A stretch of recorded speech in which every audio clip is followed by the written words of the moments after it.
Hey everybody! Today is the full moon in Sagittarius. A full moon happens when the sun and the moon oppose each other.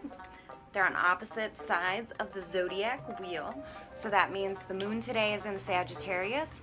So the sun would be in Gemini, which is across from Sagittarius. Normally, when two planets are opposing each other, it creates a conflict. But a full moon in particular is very special because it creates an aspect pattern in a chart called a mystic rectangle. And that actually creates a harmonious flow between two other points in the chart called the nodes that takes away the tension of the conflict between the sun and the moon. So the nodes are actually the point in the wheel, in the sky, in the degrees of the zodiac, where the sun and the moon, their paths intersect. So that degree, there's 2 degrees where those paths intersect, since the sun and the moon on their path do not go parallel to each other. They crisscross at the nodes. There's the north node, which is where you're headed, and the south node, where you come from. Now this particular full moon, every full moon is different. The specifics of the moon and how it will affect people in general or you in specific depends on where the moon and the sun are and where the nodes are. Today we've got the moon in Sagittarius and the sun in Gemini. It's also important that we look at what houses that occurs in. So when the moon and the sun are exactly opposed at the exact same degree, the moon will be in the 5th house and the sun will be in the 11th house. Now the 5th house, which is where a big focus is, because this is the full moon, draws what's inside of you out into external expression, because you're illuminating the moon, the internal self. And the sun is the ego. That's the expression that we have on the outside world. That's what people see of us, is our egoic expression through the sun. And it really is our goal in life to be able to express our ego in a really positive and productive and influential to society kind of way. We want to be a part of the big picture. There's a reason we're here. That's where astrology teaches us and guides us, and that's why we're using the moon cycles to help influence our lives. This is where the personal aspect of astrology would come into play. Now, in a general sense, yes, the moon is in the 5th house and the sun is in the 11th house. But in your own personal chart, it would depend where those degrees are in your own chart, in your own houses, 1 through 12, and where your planets are when you were born. All of that can be influenced in a very personal way. And if you understand your own astrology, you can get a more specific insight into how each moon cycle or even each transit of any planet affects you in your day-to-day life. Talking about the 5th house versus the 11th house, here we have self-expression. Our ego is the 5th house. It's where we create from. It deals with children, sexuality. It's basically this creative center of our chart. It's what we can create and bring to the world. And the 11th house has to do with our role in society. And it's how we deal with other people in society, how other people in society interact with us. So we have this conflict of energy between what we want to create and our role in society.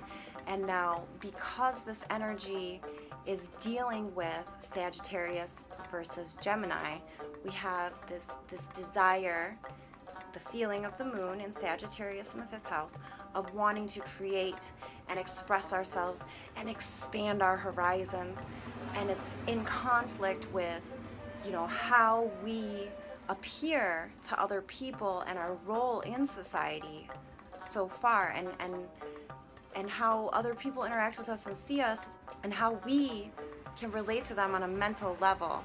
So those 2 things in conflict, it's really your inner self and your desire to express yourself versus your external self and following society's norms, in a sense.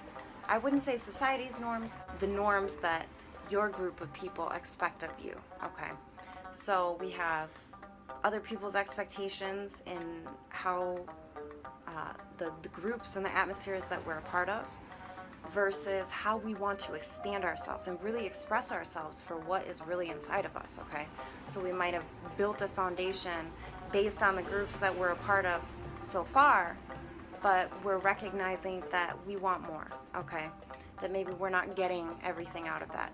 Getting into how the mystic rectangle with the nodes falls into play, that creates that harmonious balance actually with the north node and the south node. So this creates this whole kind of like faded sort of expression of this energy, and it gives you that opportunity. It opens the door for you to really understand how you can balance the expectations of the people who you care about and the people in society versus what you want to create. So we have the North Node in Leo in the first house, and we have the South Node in the 7th house in Aquarius. And this ties in again to the 5th and the 11th house, because Leo rules the 5th house and Aquarius rules the 11th house. We have how we relate to other people and how that creates our role in society and the relationships that we have, and versus our own personal expression again. And our goal is to move more toward that first house, our personal expression, and move away from the expectations of our old relationships and how they want us to be. It's important to note here too that Mars is conjunct the South Node in Aquarius in the 7th house, and so this brings in a desire to have more evolved relationships in our life that will help propel us toward our North Node, our self-expression, and really being ourselves out in the open, and to actually shed those past relationships that aren't serving us anymore, that are holding us back, or maybe that are just stagnant and there's no growth, people who aren't supporting our goals and who we really are. So that's a big theme here, again, is finding that balance between what we express and what our role is in society. The clue to this, there's triangle in the upper quadrant of the chart for this full moon, and it's made with 3 aspects: the Leo ascendant, Chiron and Aries in the 9th house, and Mercury and Taurus in the 11th house again is at the apex. So this is actually a clue, because that Mercury in Taurus is giving us some insight as to how we can express ourselves through the Leo ascendant, how we can actually take and evolve from our personal wounds and expand ourselves through that. That's Chiron and Aries in the 9th house. And now Chiron just finished its cycle through Pisces and moved into the first sign of the zodiac, Aries. So this means that we're letting go of past cycles of wounds and hurts, and we're starting fresh, and we're healing ourselves. And we're healing through learning, through wisdom.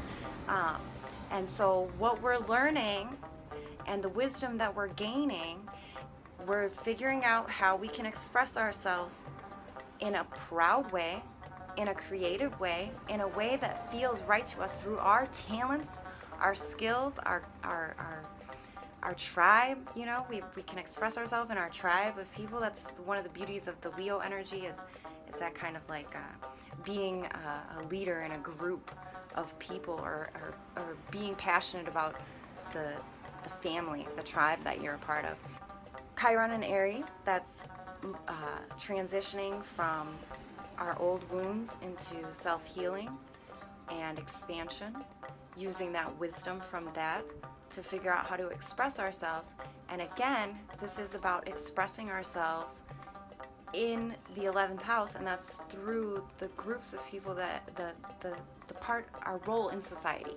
So really expressing yourself and figuring out through communication, because this is Mercury we're talking about, what groups are going to be a solid foundation for you to be a part of.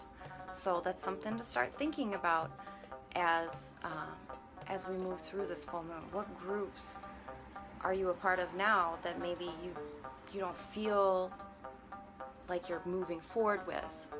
And what groups would you like to be surrounded with? What types of people would you like to have a major role in?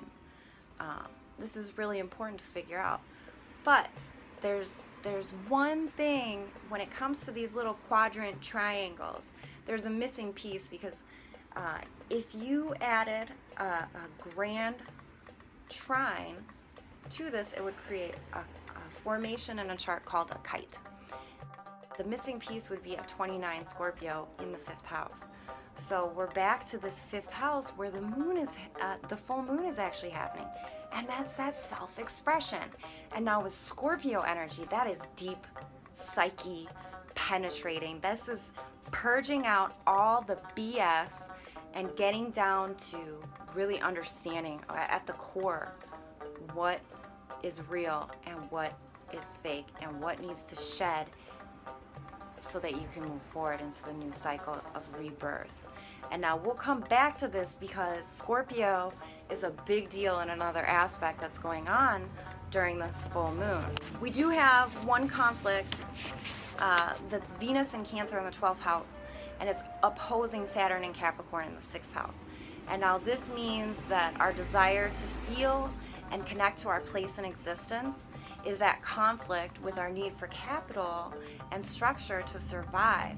So basically, like the desire to enjoy life versus the need to work, right? So those two are at odds, and I mean that's something that I'm sure that a lot of people are feeling is man, I'm not satisfied with my work. I wish I could do this instead. I would love to enjoy life more, but I still need money to survive. I still need structure in my life to for anything to be successful. That conflict can be kind of heavy right now, but there's actually two aspects at this full moon that are kind of releasing that tension. And the first one is called a yod. And this is actually a very powerful aspect. They call it the finger of God. Basically, this yod has Saturn at the apex, and we're coming back to this north node in Leo, and the sun in Gemini in the 11th.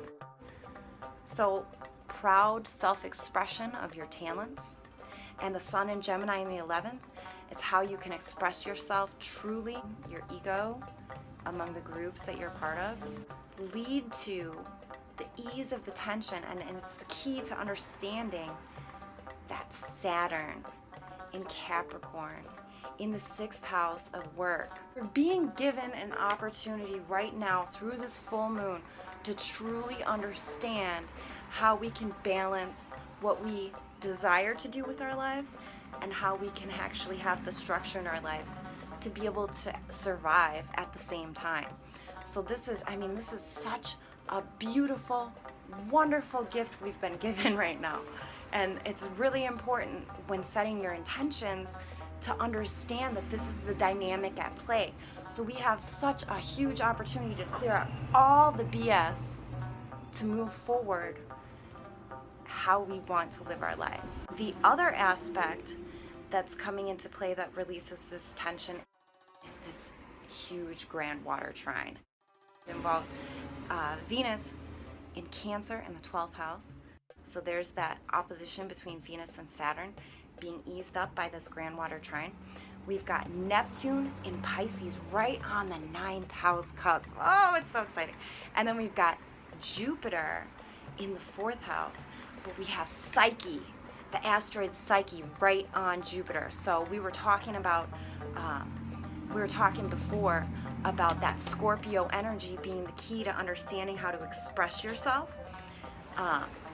This Jupiter and Psyche in Scorpio with this grand water trine is digging so deep to purge out what is really going to expand you, and what do you need to purge. And this is, I mean, this is working so deeply on us right now that nothing will ever be the same again in your life once you've come through this full process. Now, Jupiter is retrograding right now, which basically it's sort of reevaluating. So we're being pummeled with this energy and really making sure it sticks. And Jupiter is going to be going retrograde until July 4th, actually. And that's when it'll start to go direct again. And that's when this energy, that deep kind of psyche purge, will be more cleared out. And you'll be able to take more steps with what you've learned and understood about yourself to move forward. And now, so Jupiter in the 4th house, though, during this full moon, we're dealing with understanding the foundational patterns that influence the way we think today. So this is a big, big deal. And this is in this grand water trine with Neptune in Pisces on the 9th house cusp. And so we're moving, Neptune's moving from the 8th house to the 9th house, and it's leaving behind these old patterns and cycles, right? And it's moving into this sign of expansion. Now Neptune and Jupiter together create such a beautiful harmony. There's expansion, there's building your dreams, expanding your dreams, and really, really getting out there. But the biggest thing is the healing, okay? So you're transmuting all of these lessons from going through these cycles and these patterns over and over again. You're transmuting that into wisdom and self-expansion.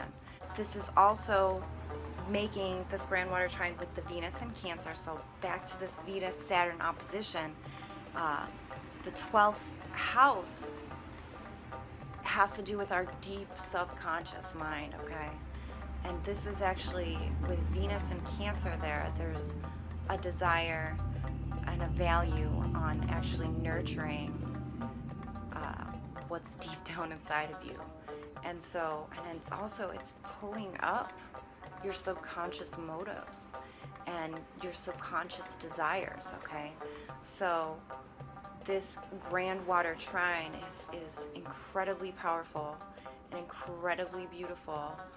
But the thing about the grand water trine is that it's so harmonious that there's almost, it just flows so subtly that you don't even realize it's happening, and it might not seem as impactful unless you have a planet or an object or an aspect with 15 degrees Taurus, because if you have that in your birth chart, and it forms actually a kite formation, which I mentioned before, incredibly powerful formation that takes a grand water trine and gives it a directive, okay? It gives an expression point that is more driven than just the natural sort of flowing grand trine energy.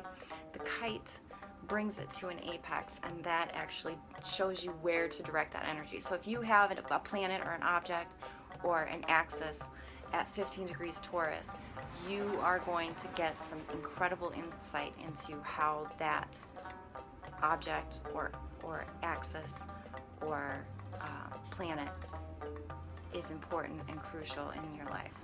And all of this it's healing us, it's purging out the things in our subconscious and in our psyche, in the way that we think, that is actually holding us back from self-expansion and growth.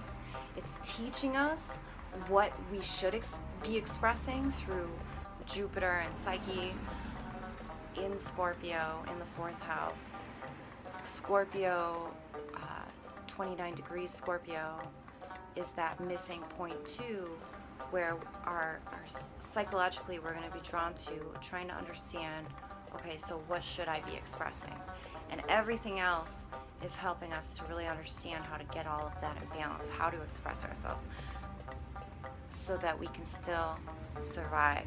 So the main focus for setting intentions today should be about what you need to shed psychologically, patterns of thinking, habits, all of your outdated relationships that are keeping you stagnant, it's time to shed all that. And once you shed that, you're opening the door for self-expansion and growth, and it's really pushing you in the direction of using your talents and being an integral part of society and actually living your purpose as who you were meant to be. So this is very exciting for the collective. And of course, depending on your own personal astrology, your birth chart, this will express through different areas of your life. So if you don't know that information, it's not a big deal. You can still set intentions based off the general energy of the full moon. But if you know that stuff, you can get more specific with what you want to set your intentions for releasing and growing at this full moon. So I'm excited, you guys.